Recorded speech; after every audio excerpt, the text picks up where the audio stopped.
Bienvenidos a este nuevo episodio del Espacio Digital de Frente con Óscar Ortiz. En los últimos días ha habido mucha polémica en los medios de comunicación y en las redes sociales porque se ha emitido un decreto, el 4850, que establece un nuevo marco tributario para los profesionales independientes. Hemos invitado a este episodio a conversar a un experto tributario, el doctor Álvaro Villegas Aldaloza, quien además tiene una maestría, en gestión y políticas públicas por la Universidad Católica Boliviana y una maestría en leyes y derecho tributario por la Universidad de la Florida. Estimado Álvaro, muchas gracias por aceptar nuestra invitación. Gracias, Oscar. Muy contento de estar acá. Gracias. Álvaro, hay inquietud, hay incertidumbre, hay preocupación. Podemos utilizar seguramente distintas palabras que reflejen sentimientos similares sobre este nuevo marco tributario para los profesionales independientes. No sé si podrías explicarnos, como un entendido de la materia, qué es lo que realmente está cambiando este decreto, en qué consiste este nuevo marco tributario para los profesionales independientes. Perfecto. Sí, es muy bueno partir incluso de la historia, ¿no? De por qué tenemos este cambio y a qué se debe. Porque se entiende muchas veces que en realidad se está migrando o pasando o integrando a los profesionales del impuesto a las utilidades de las empresas al RSIVA. En realidad lo que se está haciendo es reintegrar, está devolviéndose a los profesionales al régimen original donde estaban antes, de 1994. Entonces, este cambio no debería sorprender demasiado, solo que han pasado casi 30 años desde la vez en la que los profesionales, cuando estaban antes en el RCI, en la reforma del 85, el año 94, cuando se crea el impuesto a las utilidades de las empresas, los sacan y los colocan junto con las empresas.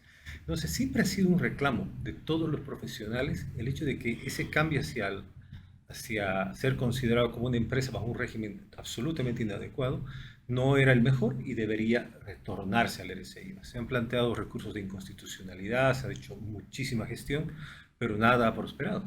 Entonces hoy, claro, cuando sucede esto, yo diría que se está retornando a una situación en que los profesionales siempre han pedido, al menos en esa época, ¿no? Y realmente está claro el nuevo marco porque he leído algunas críticas de colegas tuyos, de expertos tributarios, que dice que en este traspaso, entre comillas, lo llamamos una devolución, del IUE al RCIVA, quedan muchas zonas grises en la normativa que no establecen con claridad realmente cuáles son las nuevas condiciones. ¿Cuál es tu análisis al respecto? Sí, de hecho hay zonas grises, eso es indudable, y yo diría que por dos cosas. Primero, porque el decreto supremo especialmente no tiene el nivel adecuado de redacción. Tiene problemas en ese sentido. No son insalvables, porque las normas suelen no ser perfectas, por supuesto, pero los errores que tiene llevan a que la interpretación sea más difícil. Entonces, cuando uno hace una interpretación, debe tener elementos necesarios de discusiones previas que han llevado precisamente al origen de este decreto.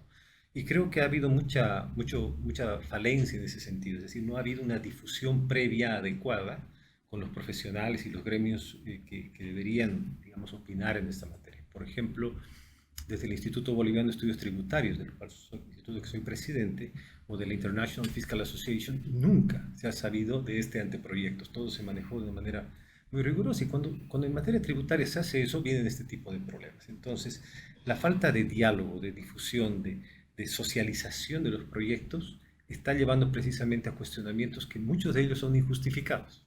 Otros sí, obviamente que tienen razón, pero no es la primera vez que sucede, ¿no? Ya pasó con el impuesto al IVA a los servicios digitales, donde por falta precisamente de esta socialización, un proyecto que era bueno, porque lo tiene en toda América Latina, se quedó truncado, no pasó nada. Entonces hoy con este impuesto está pasando algo parecido en la discusión.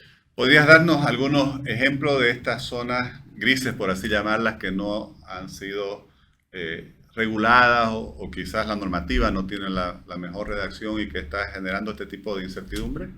Sí, precisamente, yo creo que muchas de las críticas, al menos de las que he visto, no proceden de expertos en la materia. Algunas otras sí, y las más coherentes con relación a las que vamos a hablar seguramente después. Pero estas, por ejemplo, tienen que ver con cuál es el verdadero alcance y qué es lo que el gobierno ha querido hacer con esta reincorporación de los profesionales y seguramente por la redacción o por leer simplemente una línea o un artículo, se pensaba que, por ejemplo, todos los pagos por QR iban a ser grabados con el RC/IVA, inclusive pagados a domicilio o por servicios de streaming por las empresas prestadoras de servicios en el extranjero, el tema también de los inmuebles, el tema de un montón de cosas que han venido sucediendo que tienen que ver básicamente con lo siguiente. Es una falta de entendimiento de que cuando tienes un decreto que no está perfectamente redactado, leerlo aisladamente es un peligro. Precisamente en eso es lo que no se puede hacer en materia tributaria. En materia tributaria tienes que analizar todo el contexto, desde histórico hasta la normativa. Este decreto supremo reglamenta el RC/IVA de los profesionales, sacarlos del IVA al RC/IVA. Entonces no está destinado a gravar a empresas del exterior.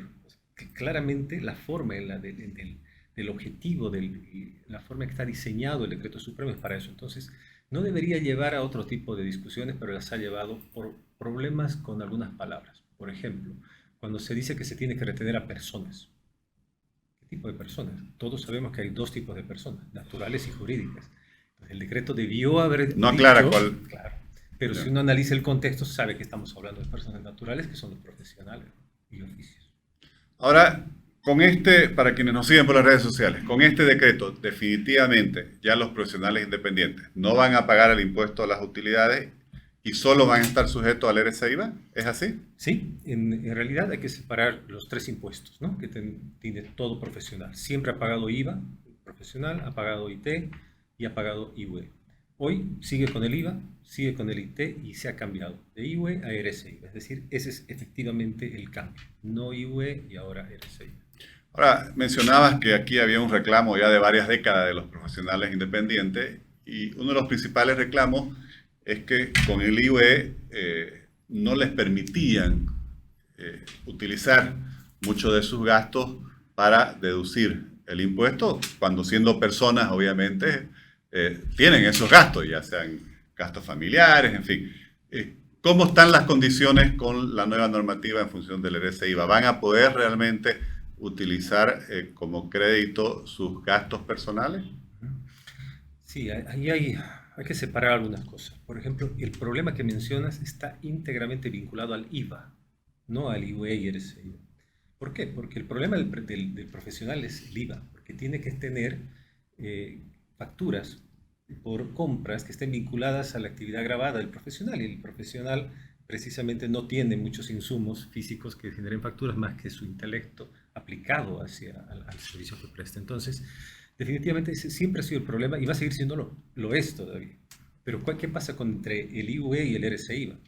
El problema del IVE es que cuando eres considerado un profesional como si fueras empresa, tienes que permitirle por lo menos que liquide como una empresa, es decir, en base a estados financieros. Puedes tener utilidades o puedes tener pérdidas. Y claro, no se hizo eso con los profesionales. A los profesionales se los llevó al IVE en el año 94, con la de ley 1606, y lo que dice esta ley era algo draconiano. Es decir, se establecía una renta presunta para los profesionales. Se dice lo siguiente: de lo que gane un profesional en el año, se tiene que deducir el IVA, y bueno, pero se presume que el 50% de la utilidad del profesional es la utilidad que percibe, y sobre eso se aplica el impuesto 25%. De esa mitad, de ese 25% aplicado sobre el 50%, el profesional podía deducir solamente la mitad con cualquier tipo de facturas personales. O sea, no era el problema si están vinculadas o no, porque la ley tenía presunciones. ¿Y cuál era el efecto? Que todos los profesionales tenían que pagar 5.4% o sí cada año, sin lugar a más deducciones. Ese es el problema esencial del IVA, no es tanto la vinculación. En cambio, en el RC/IVA, ahora ya no se tiene ese problema, se liquida sobre una renta, digamos, más real, por así llamarlo, y que puede llegar uno a pagar cero de RC/IVA, a diferencia de lo que era el IVA antes. Claro, pero puede llegar a pagar cero porque sí puede utilizar sus facturas, por así. Que puede utilizar todas sus facturas, cosa que no era permitida en el IVA por esa presunción. Porque los profesionales independientes siempre se comparaban con los asalariados, que pueden utilizar sus facturas, obviamente, contra la obligación del RC/IVA. Y es normal. El impuesto a la renta de las personas en cualquier lugar del mundo tiene que abarcar al individuo como ser humano en sus diferentes manifestaciones. salvo que sea obviamente una empresa unipersonal. ¿Eso sí lo calificarías como un avance? ¿Está así de claro esa mejora en la normativa? Yo creo que desde el punto de vista de política fiscal es una medida acertada. ¿Sí? Sacar a los profesionales de un régimen de empresas a un régimen de renta a las personas, por supuesto que es lo mejor que se ha podido hacer. Sin embargo, el RCIVA no es el mejor de los impuestos. O sea, coincidamos en que no es lo que debería ser como un impuesto razonable que mide adecuadamente los ingresos y gastos de una persona, ¿no? De una familia, de un grupo familiar. Como experto en la materia, en tributación, ¿qué le sugerirías a las autoridades que debieran mejorar en la normativa emitida para esclarecer todos estos puntos y evitar tanta incertidumbre y sensibilidad en la opinión pública?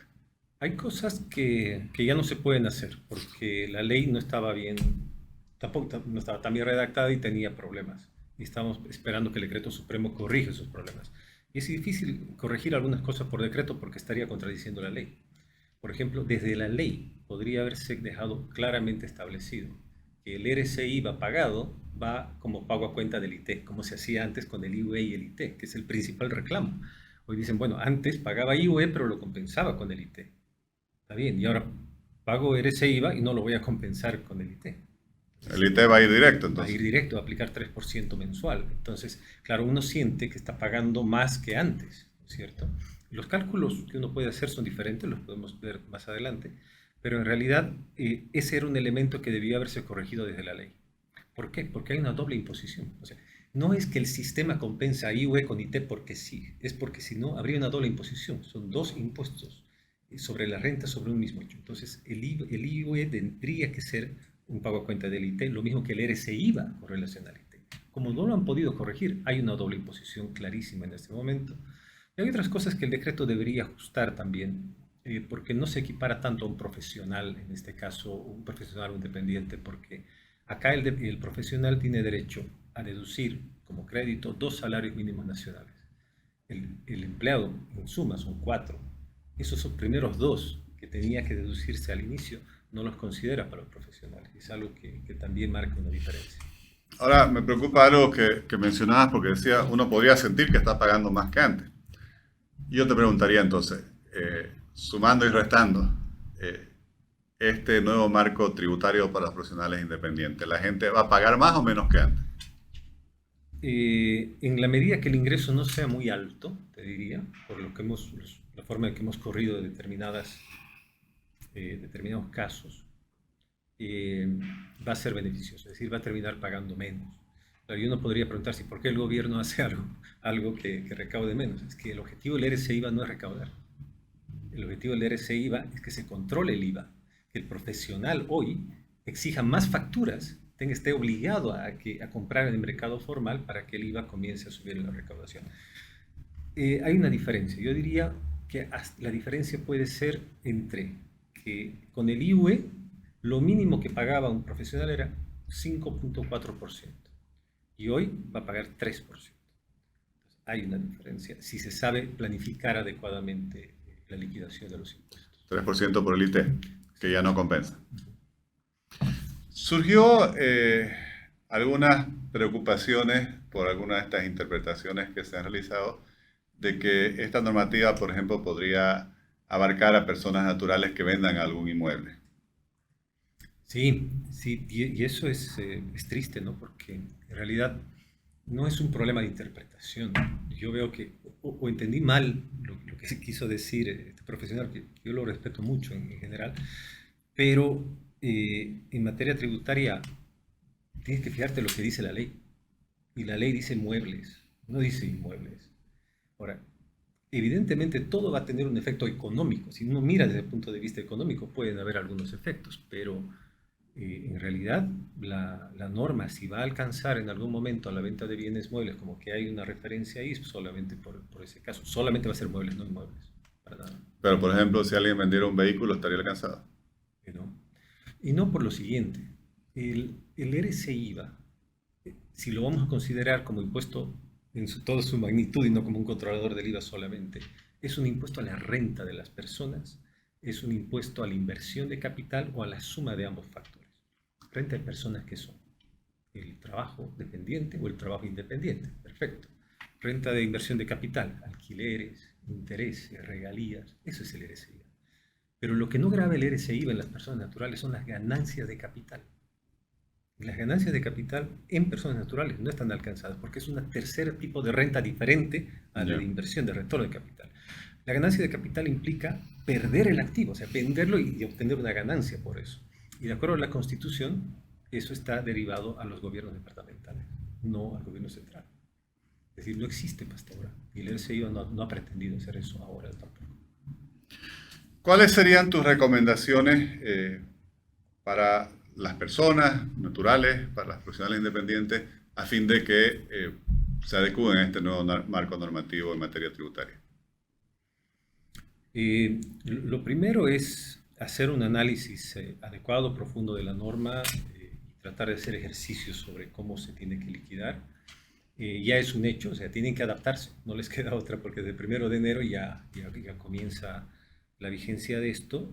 Y la recomendación es que sí, que mientras controlen el RCIVA, en el IVA y el ITE van a estar igual. Es decir, en el RCIVA lo que tienen que hacer es bajarlo en la mayor cantidad posible comprando cosas con facturas. Y con esas facturas va a estar uno, digamos, tranquilo. Lo que sí es complicado y no les puedo recomendar una solución en este momento es esta crítica absolutamente justificada que viola el principio de seguridad jurídica, este principio de legalidad, que es el cambio de las fechas de liquidación del impuesto. Es decir, lo que se dice es que el profesional que terminó de pasar esta transición en el año 2022 tenía hasta abril para pagar el IVA, ¿no es cierto? Pero no, el decreto dice que tiene que pagar en enero. Eso ¿Hay una anticipación? Sí, por supuesto, pero realmente contraria a toda razonabilidad y al ordenamiento jurídico en general. Y lo peor de todo es que se le confisca ese crédito del IVA pagado que lo tendría que poder compensar hasta el próximo año del vencimiento de ese impuesto, que iba a ser en abril. Pero como ya no existe el impuesto, lo que la norma dice es solamente hasta el 31 de diciembre. Entonces, si no se compensa todo, al final el profesional va a terminar perdiendo ese crédito. Y lo último, creo que también es preocupante de que, si bien se puede explicar que es un defecto que viene de la ley, el hecho de que haya una doble imposición obviamente va contra los principios elementales, incluso establecidos en la Constitución, sobre los derechos de los ciudadanos. ¿Qué se podría hacer al respecto? En ese tipo de casos, los principios constitucionales que se están violando son claros, ¿no? La capacidad contributiva, la equidad. Y concretamente lo que se podría hacer es una acción de inconstitucionalidad en contra de eso. Y yo veo que podría proceder haciéndolo, planteándolo de una manera adecuada. Sería correcto que se permita el cómputo del pago del RCIVA contra el ITE, porque no puede existir un impuesto que afecte la equidad y la capacidad contributiva de esa manera.